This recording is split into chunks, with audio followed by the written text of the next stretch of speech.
So back in July, I made a video called Top 5 Best Heroes. I did want to make this video, like, back then I actually was, like, had planned to do this, but never quite got around to it. But now that the Top 5 Best Heroes is now the most popular video on my channel, I figure it's finally time to do that follow-up for the bottom 5 worst heroes in Hero Wars. You might, like said, this list, all 5 of these heroes have something in common. We'll talk about at the end, but let's get on with it. Number 5, Darkstar. Darkstar is one of those heroes most players acquire really early in the game, and at first glance, she doesn't seem so bad. She has her, arrows here that does a stun with her ult. She has, this thing that does slow to her enemy. She has this control effect. Like, she has all these nice status effect abilities. And, these abilities actually seem pretty decent. But they're, like I said, and also if you do her Ascension, she can actually upgrade her abilities. They get even more powerful. The stun lasts longer. The control effect lasts longer. So she actually seems really good. Like, see, that's a good kit. And, this would be true if, not for a hero named Sebastian, who is at the top of my best hero list, because Ode to Serenity right here protects status effects. And if Ode to Serenity is up on the enemy team, Darkstar loses all of her value pretty much instantly. Her damage is pretty poor for a marksman hero. She doesn't offer, other than the status effect, she doesn't really offer too much. Her damage is pretty poor. I mean, her ult can do a bit of damage, but overall, she's pretty unimpressive. And, like, yes, she might have some utility in, like, Clash of Worlds or something, but it's very low. You're better off, like, investing in just about any other hero in the game. Like, just skip Darkstar for someone, better. Number 4, Ginger. Like Darkstar, Ginger is Marksman, and also like Darkstar, her artifact buffs physical attack, which is pretty much the worst artifact buff in the game. Her ultimate, it does fires 7 buckshot rounds.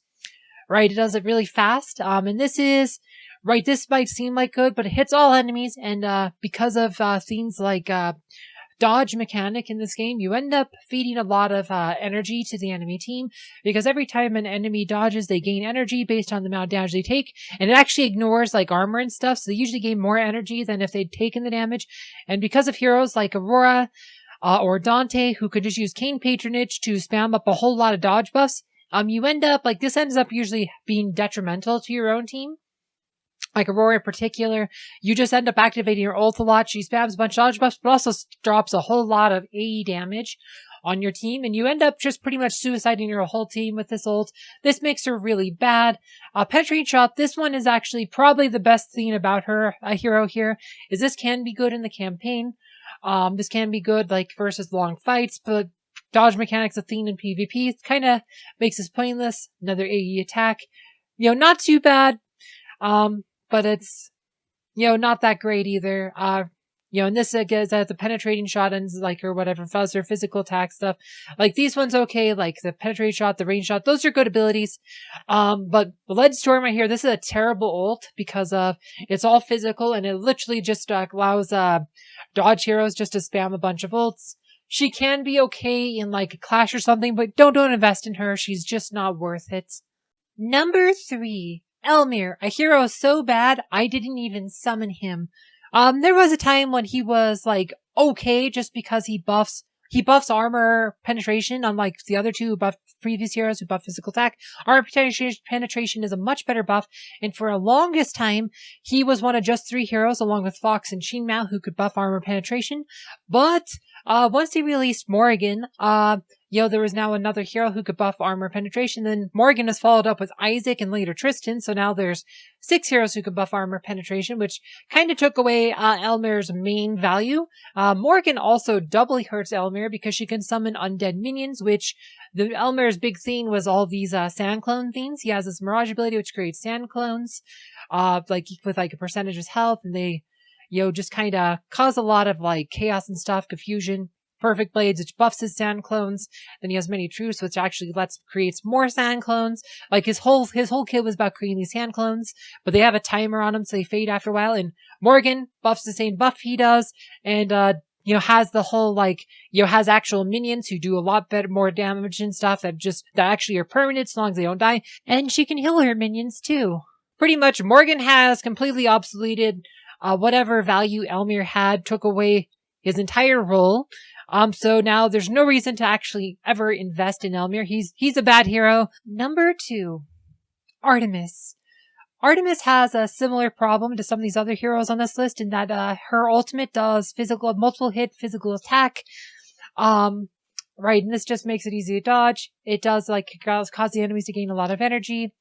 The smart arrow, this one bounces a few times. There is a thing on her ascension that does buff that one, so it gains some health. It's kind of like vampirism, but it's only 33% damage on it. If it's 100%, this would be a lot better. She does an ascension for her ult, which increases the number of physical hits, which might in some ways be a downgrade versus dodge heroes like Aurora and Dante, who can just use that energy to spam out a bunch of ults. True Light, this ability is pretty worthless. It blinds enemies for 3 seconds. And again, blind's pretty much one of those status effects that don't really have any value. I mean, especially for 3 seconds. It's not a status effect that matters. Punishing Arrows, this is an ability that has potential. Every 10,000 damage she takes, she gets an attack bonus.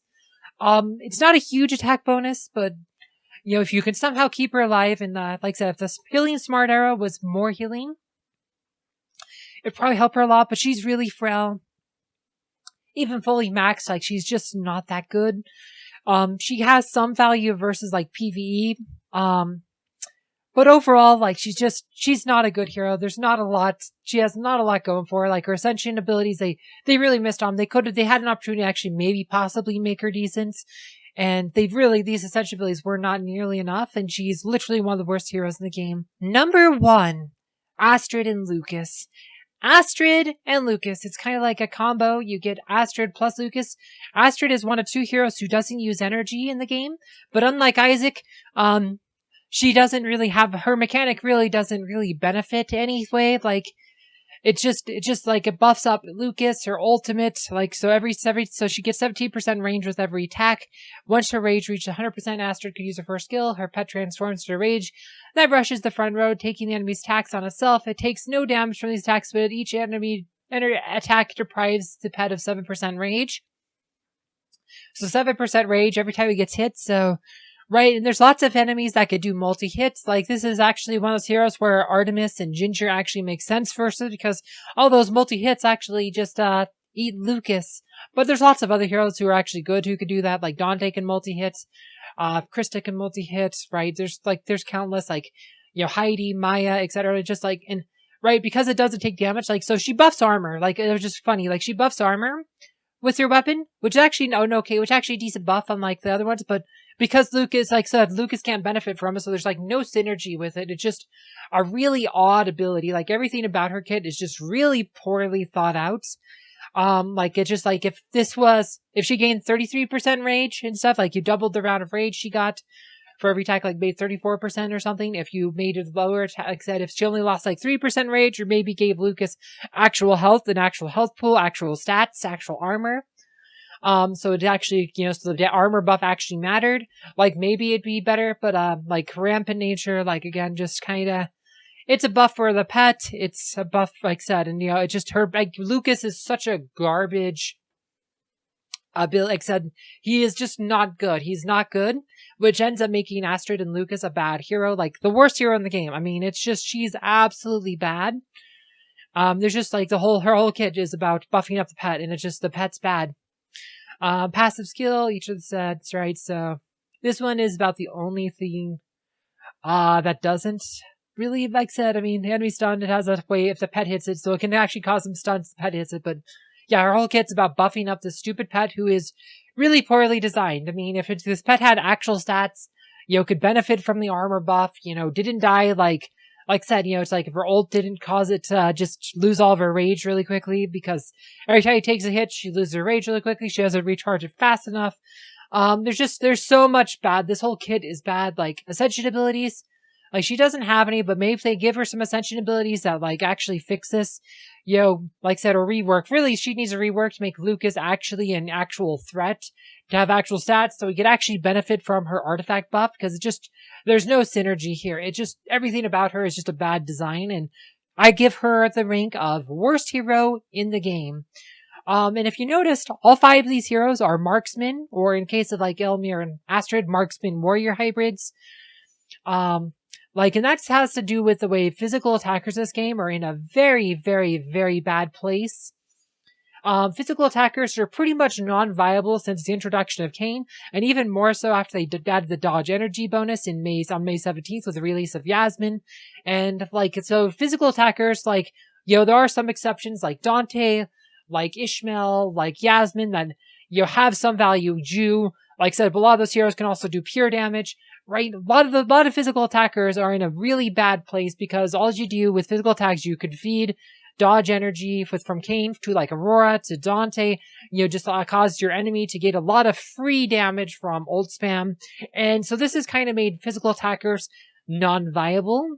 And it's like there are lots of other bad heroes in the game. Like most of the marks are pretty bad. I mean, but it's like the ones who could do pure damage. Like even Daredevil's pretty bad, but she could do a lot of pure damage, which makes her better than all the heroes I put on this list.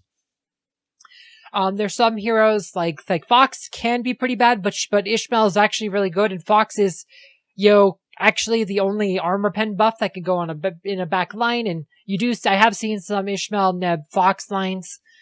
So Fox, she would almost belong on a list like this, except Ishmael's really good, and Fox is often the best armor pen solution for Ishmael teams, just because Fox is the only one that can sit in a back line. So at least Fox has some kind of purpose, unlike some of these other ones. And Fox also doesn't do lots of multi-hits that just feed lots of energy to the other team, like Ginger and Artemis do. But yeah, no, physical attackers are in a really bad place in this game. I don't know if it'll change at any time, but yeah, that's going to wrap up this video. If you haven't seen my top 5 best heroes video, check that out below. And as always, thank you for watching.